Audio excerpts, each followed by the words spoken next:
Ever feel like you're stuck on autopilot? You know, just going through the motions day after day. Yeah, I think we all have those moments.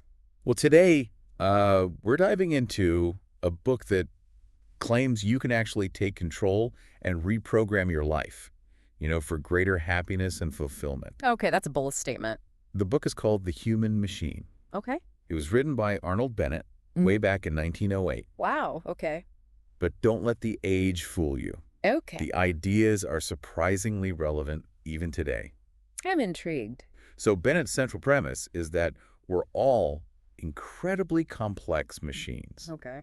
Not literally, of course, but in the sense that Right. our minds and bodies work together in a fascinating, intricate system. Mm-hmm. And just like any machine, Okay. he argues that we can understand our inner workings and Okay. actually optimize them for better performance. I like that idea. So instead of focusing on changing our external circumstances, Right. we can look inward and start fine-tuning the machine itself. Yeah, makes sense. It's about recognizing the power we have to influence our own thoughts, habits, and reactions, Uh-huh.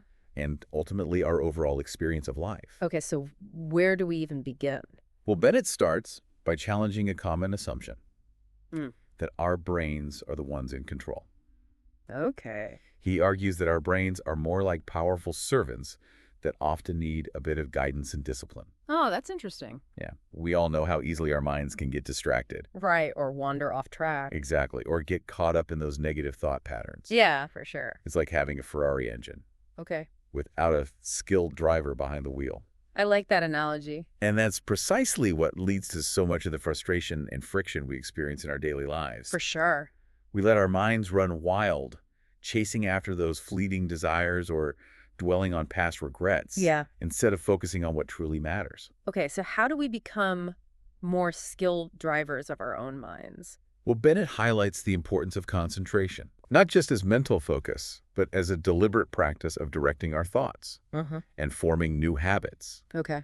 He even suggests a specific technique, focusing intently on a single object, Okay.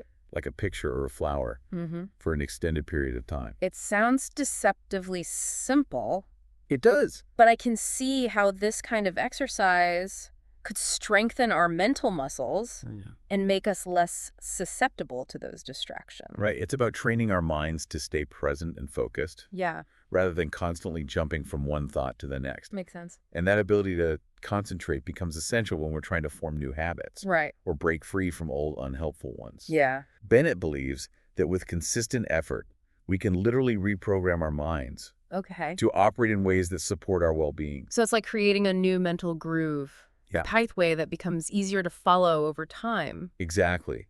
The more we practice directing our thoughts in a positive direction, the stronger that pathway becomes. That's powerful. And another key element of this reprogramming is being mindful of our tone. Tone. Yeah, like our tone of voice. Oh, okay. Bennett emphasizes that our tone, even in the most mundane interactions, Okay. can either create friction or smooth things over. I've never thought about it quite like that.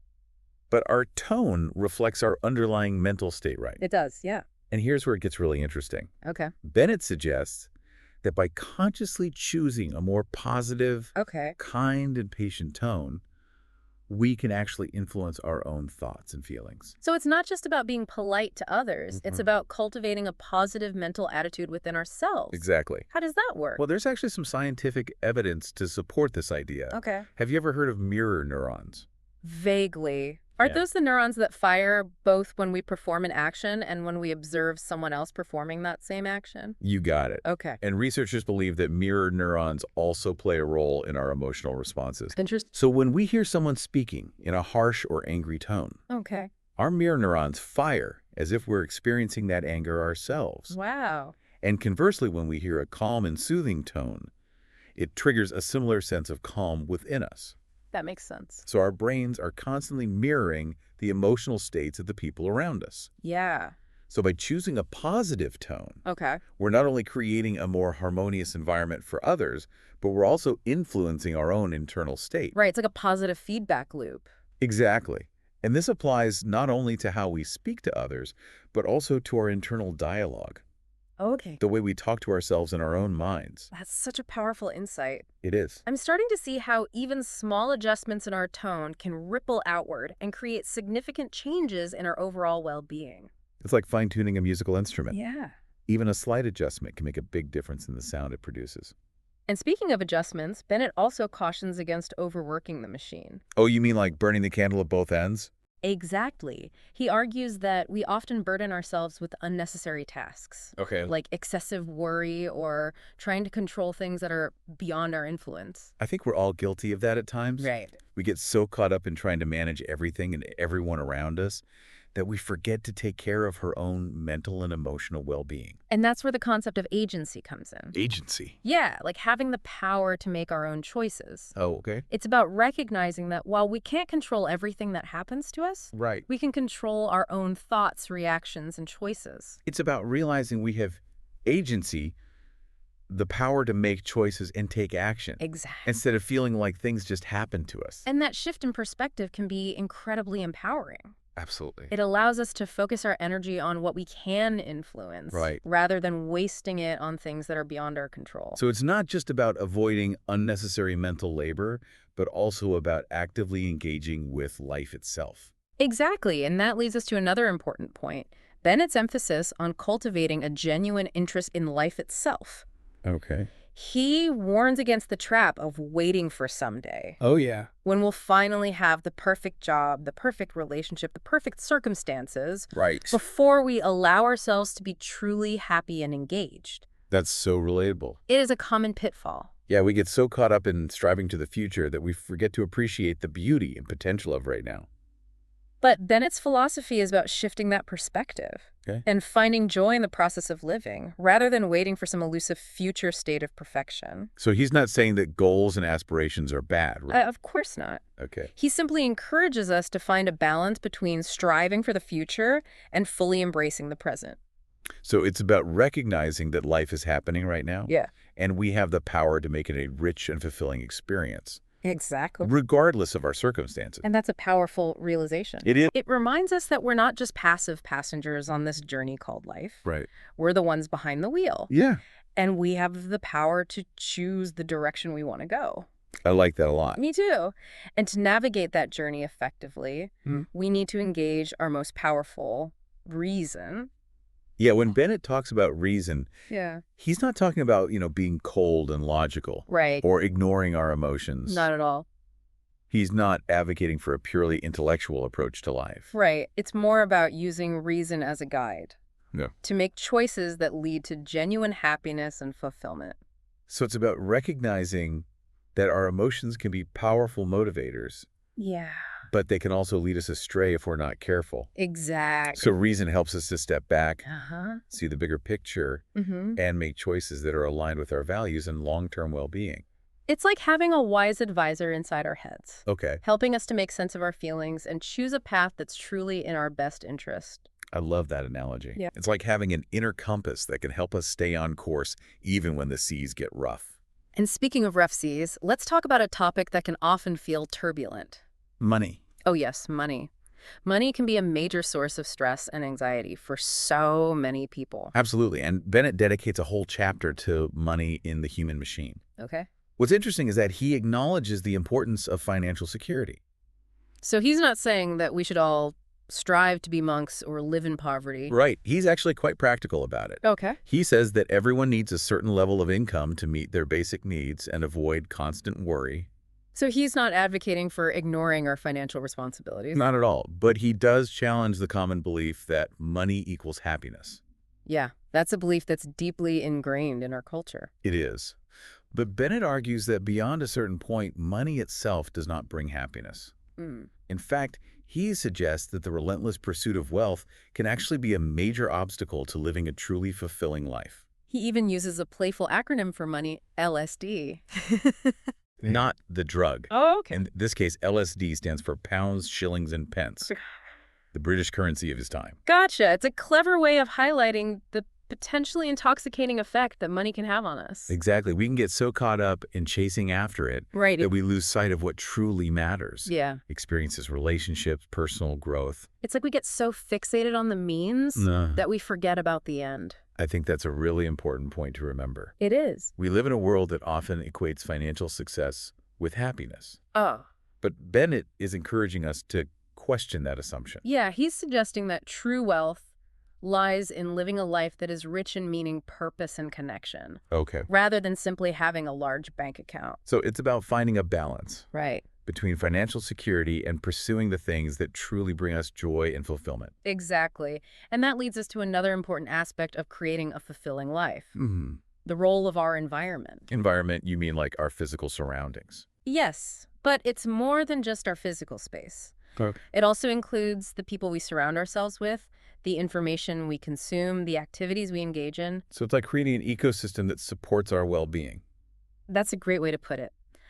Bennett argues that while mastering our inner machine is essential, it's equally important to be mindful of our external environment. Because our environment can either nurture or deplete us. Exactly. And he suggests that we take a proactive approach to shaping our environment. Okay. So instead of just accepting our surroundings as they are, we can make conscious choices about how we want to live and who we want to be around. Right. If we're constantly surrounded by negativity, Yeah. drama, or people who drain our energy, Uh-huh. it's going to be much harder to cultivate a sense of inner peace and well-being. It's like trying to grow a delicate flower in a harsh and barren landscape. And conversely, if we surround ourselves with beauty, inspiration, and supportive people, it's much easier to thrive. So it's about creating an environment that nourishes our souls and supports our growth. Exactly. And that might involve making some difficult choices. Like what? Well, sometimes it might mean setting boundaries with people who are consistently bringing us down. Yeah, or it could involve decluttering our physical space to create a more peaceful and inspiring atmosphere. Or it might mean being more selective about the information we consume. So it's about being intentional about the inputs we allow into our lives. Because those inputs have a profound impact on our thoughts, feelings, Mhm. and ultimately our overall well-being. And just like with our internal machine, we have more control over our environment than we often realize. It means we're not stuck with whatever environment we happen to be in. We can always make changes, even small ones, that can have a big impact on our overall happiness and fulfillment. So as we wrap up our deep dive into the human machine, I'm curious, what's resonating with you the most from this book? Well, I think for me, it's the overarching message of empowerment. You know, Bennett reminds us that we're not simply victims of our circumstances. Right. We have far more agency than we often realize. Yeah, that's a powerful takeaway. It's so easy to feel like we're at the mercy of external forces. But Bennett challenges us to really take ownership of our own lives. He provides a really practical framework for understanding and optimizing the incredible machine that is ourselves. Yeah, it's like we've been handed a user manual for our own minds and bodies. And with a little effort and self-awareness, we can start making intentional adjustments. Yeah. That can lead to significant improvements in our overall well-being. And what I appreciate is that it's not about, some drastic overhaul Right. or becoming a completely different person. It's about making those small, incremental changes day by day. And those small changes can have a ripple effect, creating positive momentum in our lives. It's a continuous process of self-discovery and refinement. And I think that's a really important point to emphasize. This is not a one-time fix. Right. It's an ongoing journey. Exactly. And it's a journey that's unique to each individual. Right. What works for one person might not work for another. So it's about finding what resonates with us personally and experimenting to see what truly makes a difference in our own lives. It's like Bennett has given us a map, Uh-huh. but we get to choose the destination and the route we take to get there. And that sense of ownership over our own journey is what makes this approach so empowering. Absolutely. We're not relying on external forces or waiting for someone else to fix things for us. We have the power to take control and create the life we want. So to bring it all together, Bennett's The Human Machine is essentially a guide to self-mastery. It's about recognizing our own incredible potential and developing the skills to navigate life with more grace, resilience, and fulfillment. And it's a reminder that the most worthwhile journey we can undertake is the journey inward. The exploration and understanding of our own remarkable human machines. Yeah, absolutely. If you're feeling stuck, frustrated, or simply curious about how to get more out of life, I highly encourage you to check out Bennett's The Human Machine. It's a timeless classic that offers profound insights into the art of living well. It might just change your perspective and give you the tools you need to create a smoother, more fulfilling ride through life. And remember, the journey starts with a single step. So take a moment today to simply observe your own inner workings.